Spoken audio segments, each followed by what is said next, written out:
All right, so we are back with part 2 of the podcast. So we still don't have a title for the podcast, but we'll get there soon. Once again, I thank all my guests that have joined me today. I am lit as hell right now. This Jameson got my ass burning, turning red. So yeah, we'll go around the room, introduce yourself again, and we'll get going on the questions. So. All right. My name is Juanique. I'm 22. I am from Milwaukee, Wisconsin. Reside in Green Bay for about 4.5 years. I'm a single mother of 2 girls. And yeah, I'm just out here making it happen for them. No, I'm just kidding. For me too, though. All right. I'm Marie.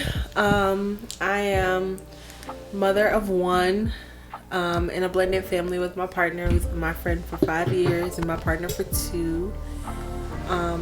We have 4 girls in total at home. A whole lot of estrogen in the building. Yes. I'm also from Milwaukee, but I've lived in Green Bay for more of my life than not. You can find me on social media at God's Wife for now. I will be starting a new channel called Big in My Back, and y'all can follow me through my weight loss journey. God's Wife on Twitter, TikTok, Instagram, Facebook, Reddit, everywhere. God's Wife 96. I'm sorry. You'll put it on the screen, right? Yeah, we'll put them in. So okay. If you guys have social medias, Oh, yeah. Obviously, just splur it out. Let them know too. Yeah. Okay. So if you're an entrepreneur, LLCs, anything that you want to share with the world, you can go ahead and let them know too. All right. So my name is Tamika Yusfate. I am originally from Indianapolis, Indiana. I've been in Green Bay, Wisconsin since 2004. And I have 5 adult children. And also I have 3 bonus children. They're all adults. I mean, they're all teenagers, not adults. Well, 2 of them are adults. But in their own head.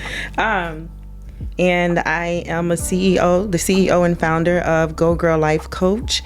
It's a women empowerment, self-development business that I have here. And also on the offspring of that, we have another organization called You Inc., which is also building life skills and development for young women in transitional ages between the ages of 18 to 24.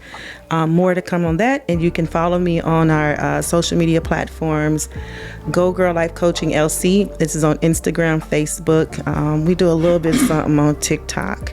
And also working on building up my YouTube channel with the new upcoming podcast that will be coming soon. So there's more information on that.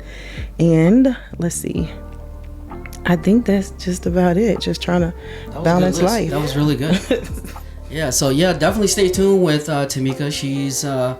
We're in the process of starting this Go Girl podcast. So definitely open to working with other people as well. I do a lot of videography work. I'm Shua, by the way. I'm always here at Urban Cultural Arts. We thank Urban Cultural Arts for allowing us to podcast here and film and do what we do. So this is a creative spot for everyone.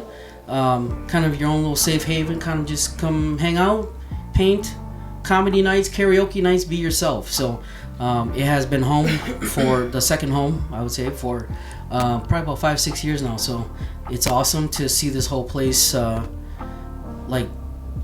see where it's at now. And it's a blessing to see how far they came. So big shout out to Tasha too, big sis.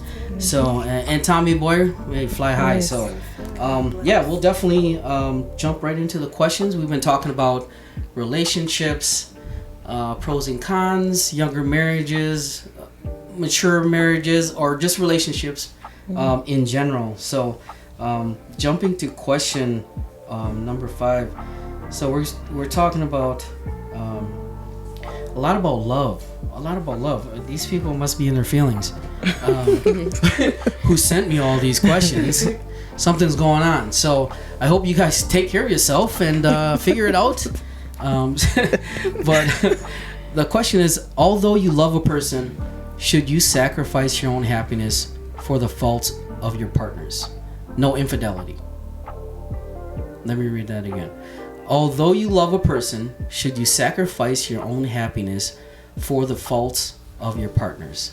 No infidelity. So like no sexual or any of the other stuff. Just yeah.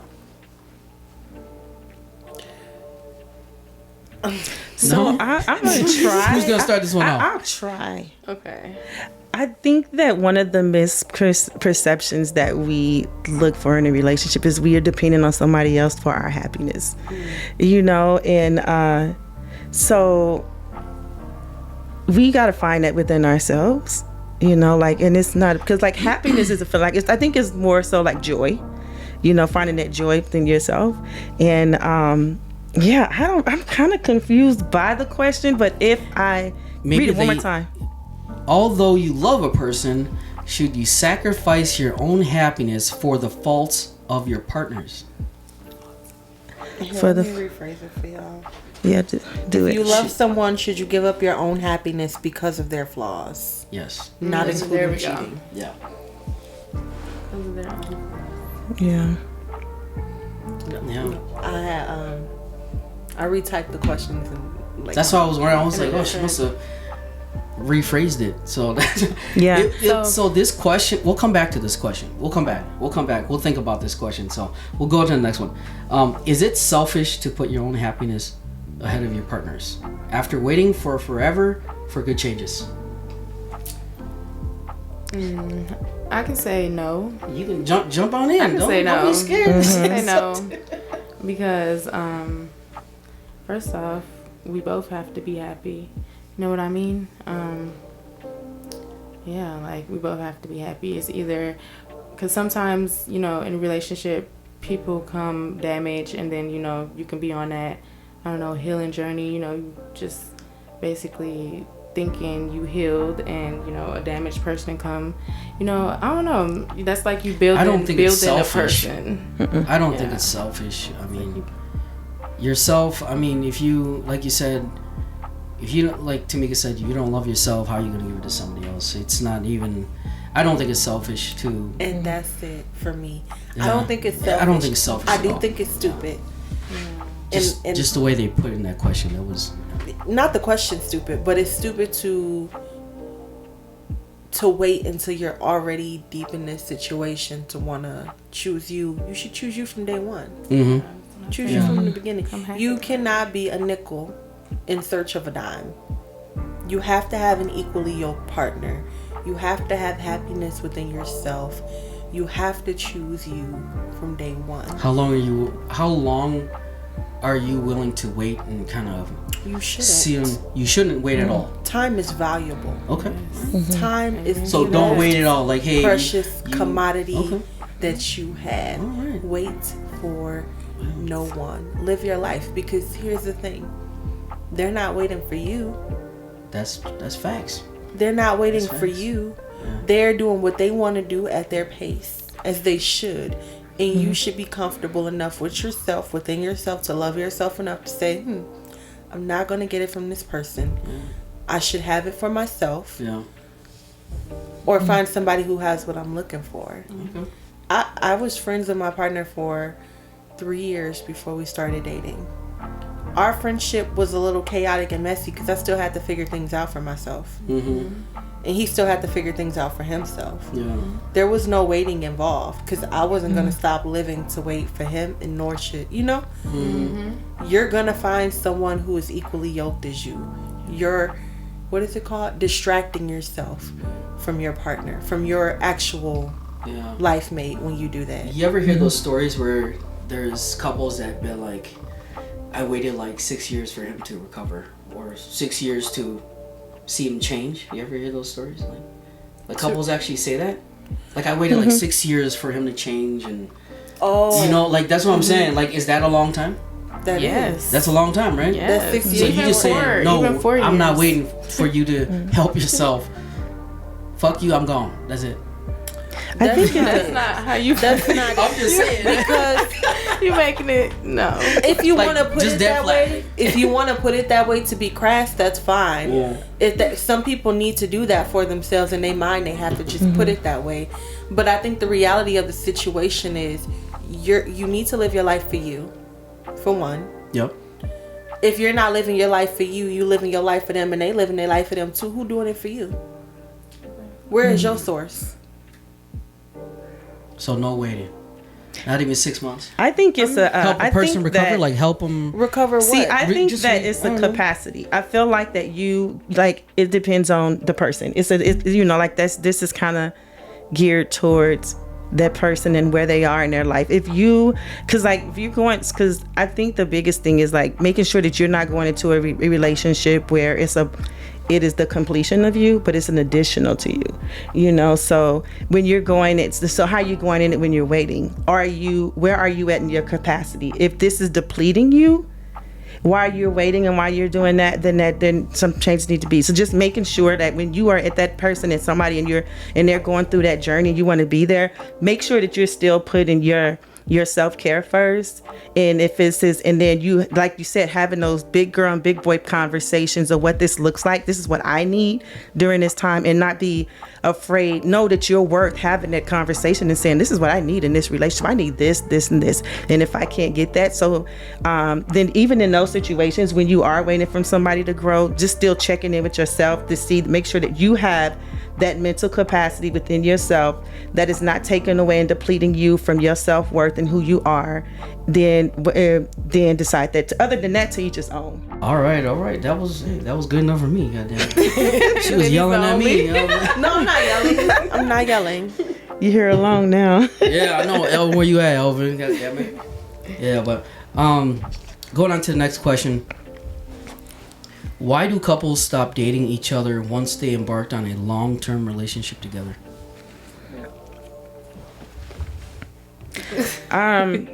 Shoot, that could be a long list, an endless list of things. I was gonna say because just a few. Some of the Like, bigger ones, communication. I feel like communication. Thing I feel like I swear for me, like communication is the key for me. I swear, like if you don't communicate, what is this? Like, like we have to communicate. That's my biggest thing. I feel like that's my love language. That's caring mine enough too. about me to have the tough conversations. Swear. Yes, that is me. Having a man that I can have hard conversations with, and I'm gonna cry because Emotions. I'm so timid sometimes to have conversations that need to be had. So having a partner I can tell anything to, who will come to me with his problems, who will communicate with me when I'm not up to par, is so peaceful. Like we don't have a perfect all day every day peace, but it's so peaceful to know that damn, when it get hard, I gotta rock.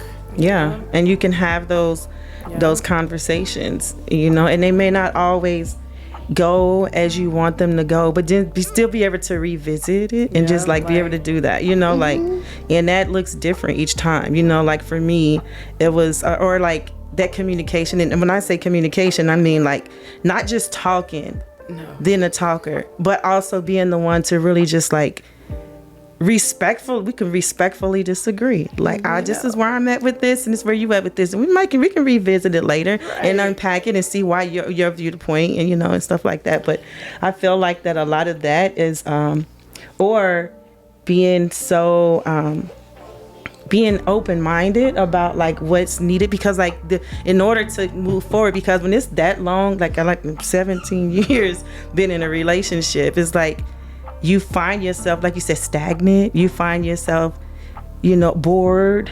That's what I'm saying. Like, how do you rekindle like the flame? Like, that's what I was saying to me and my wife. I'm like, we get to the point where we just like bored. We literally just lay on the floor, just stare up at the ceiling. There's like, what do we do? Like, what the hell do we do? I don't know, but there's we just a staring game at the me and ceiling. my partner play. Yeah, it's called the Ands. It's a couples therapy game. Well, give me some knowledge, goddammit. And you both, I don't know the official way to play the game, but the way we play, we both take 10, 15 cards, and we just ask each other the questions that's on the card. It opens up communication like you wouldn't believe. The questions are pre-written. I didn't write the questions. I'm just asking it. So it's a game. It's a card game. It's a card game. What's it called? The Ands. The Ands. Mr. and Mrs. Okay. They got it for all different levels of communication. Okay.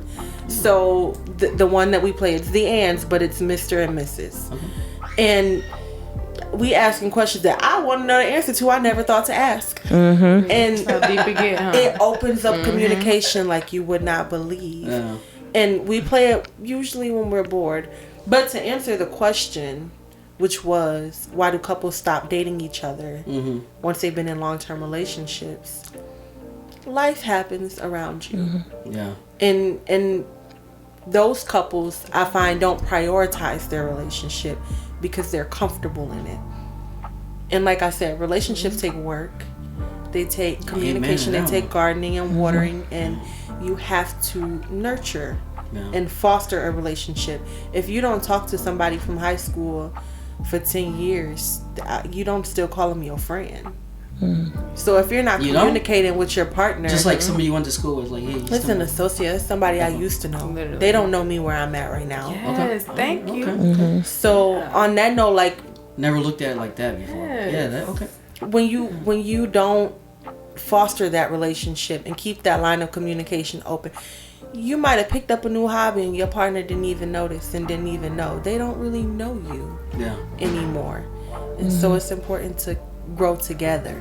I'm gonna have to get that game now. It's a good game. Had me stuck in my, I think he answered the questions a few times and it made me cry. What was one of the questions? What was one of the questions? Am I your type? And he answered the question and he was like, well, this is my type and that's my type. And you fit into that category. And it was like, okay, then. you were supposed to say yes. Yes. Like, okay. You're my type. Every woman before you was just filling the void.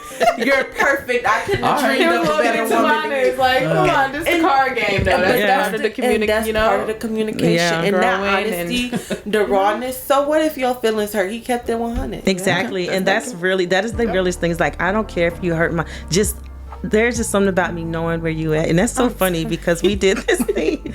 My husband and I, like, we had to do this list of things that we are triggering, things that I'm doing that's triggering him and vice versa. So this is me. I go to him and I'm the one that got the assignment first. And I'm like, okay, and I want you to do this you got to do this assignment and do the list of things that you feel like I'm triggering you by. And like, I'm like, I feel like I got to coast him. Because in my mind, it's going to be so hard for him to find some things.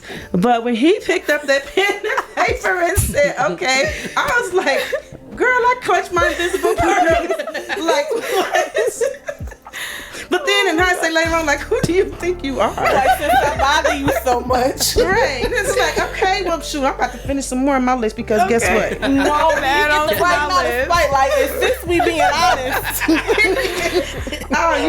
Shit about to hit the fan. It took you that quick to pick. Okay, you didn't even put no thought into it. Like, I thought I had to coach you more. I will say that. Be careful when you play those games and you looking for honesty because you have to be willing to accept honesty. If you're delusional, don't play the game. Right. Live in your delusion. Literally. Be where you at. I want the game. Can you share the link to the game? Yeah, it's on Amazon. And the ands. The ands. The ands. Okay. I'm gonna have to get that game now.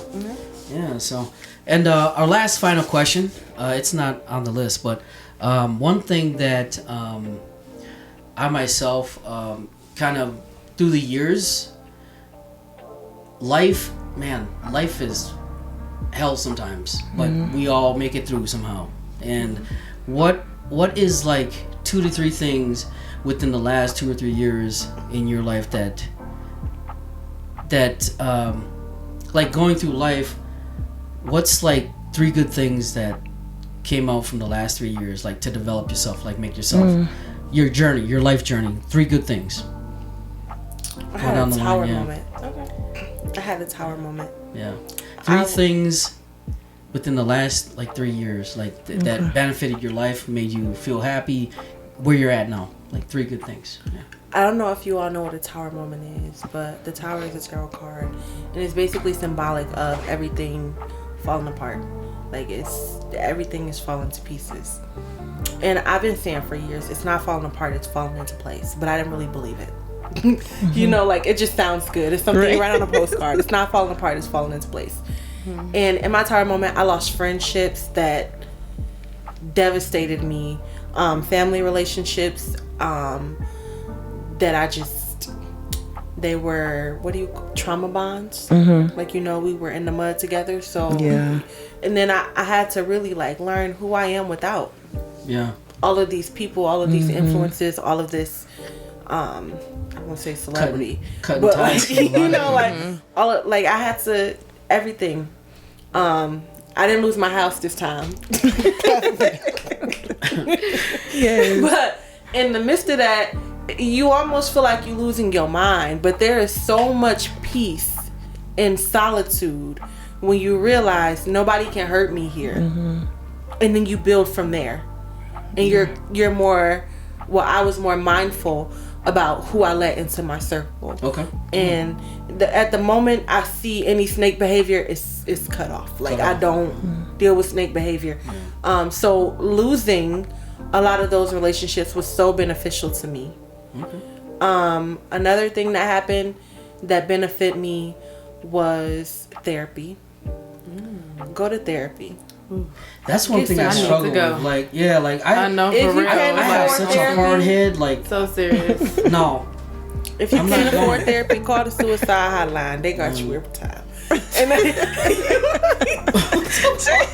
That jump quick. Hold up. well, That was quick. That it was, sounds damn. crazy. It sounds crazy. I know how it sounds. But if you cannot afford therapy, call the suicide hotline and they will put you in touch with somebody who can help you. Definitely. It's Connection. It's also Yes. Mental Health Awareness Month too. Yeah. So, Yes, it is. Definitely, yeah. Get help. My therapist helped me realize a lot of things about my childhood that I was operating out of fight and flight. Like I was in survival mode. All the time. All the time. Cortisol levels high. Damn. I'm fighting demons. And didn't even know it. You know, like you just think everything is okay because you put yourself together and you set yourself up in this cozy lifestyle when really you're hiding from life. Something, yeah. Refusing to live because, and then my daughter is my greatest accomplishment in life. She is a much happier version of my inner child, and I give her everything I couldn't have, including the principles and morals that I wish I'd grown up knowing, you know, and discipline that I wish I had, and structure that I wish I had. So I think getting to watch her grow is going to be always an answer anytime you ask, any year.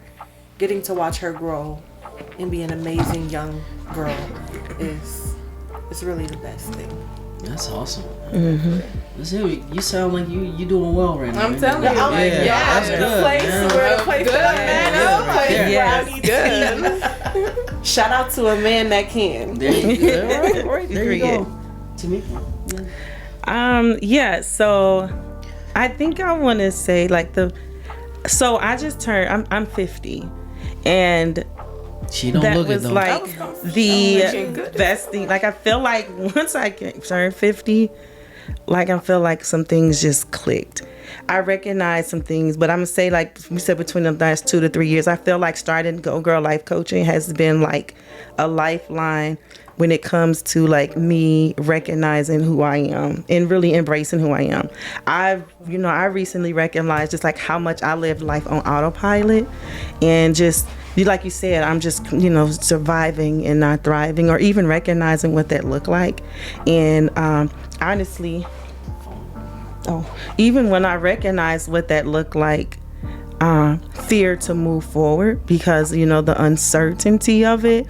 And, but doing so, and by doing that, I gave myself permission to embrace some of the best relationships. I tell people all the time, ain't no support system like my support system. Like my support system better than yours. Because like I know that I know where I can go and get to have that genuine conversation, be real and just be authentic. And honestly, like and not care so much. Like what you see is what you get, and then honestly, finally can really look in the mirror and say, girl, go girl, this is for you now, girl. You better go. Okay.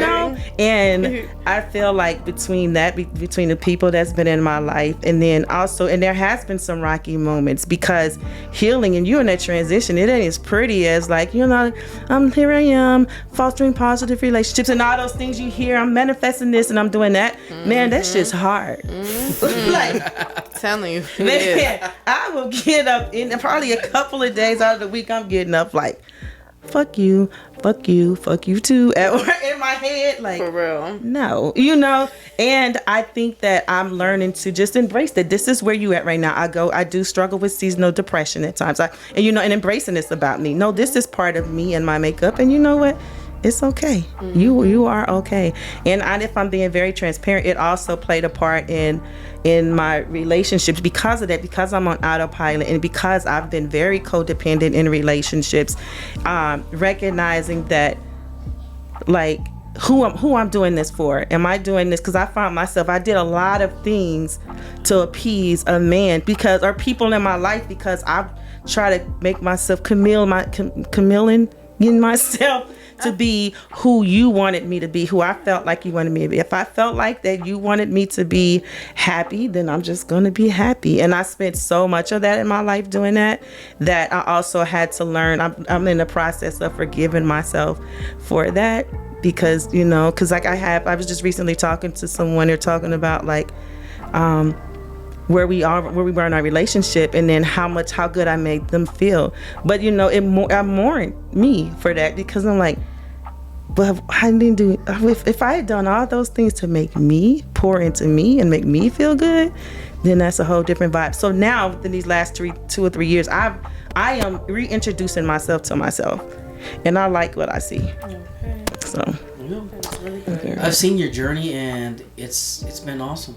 Yeah, sure. I literally like on the side, like just watching everyone, like everybody I meet, like Marie, like everybody that I met here. It's like I've seen all you guys grow, and it's awesome to see. Like just to see your happy faces come back and be like, "What have you been up to?" I'm doing good. Like that's a blessing. Mm-hmm. It is a blessing to me. Like it's always like, man, we gotta take time just to say how you doing, check up on each other. Yeah, that really absolutely. is. We don't do that enough.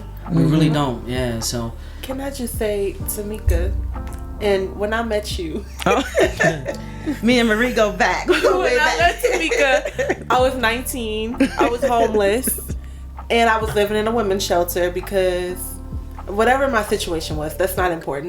The important thing is when I met Tamika, she was the sweetest woman.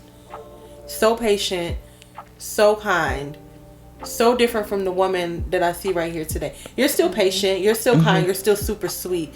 You're yourself now. Mm-hmm. You did not feel like you before.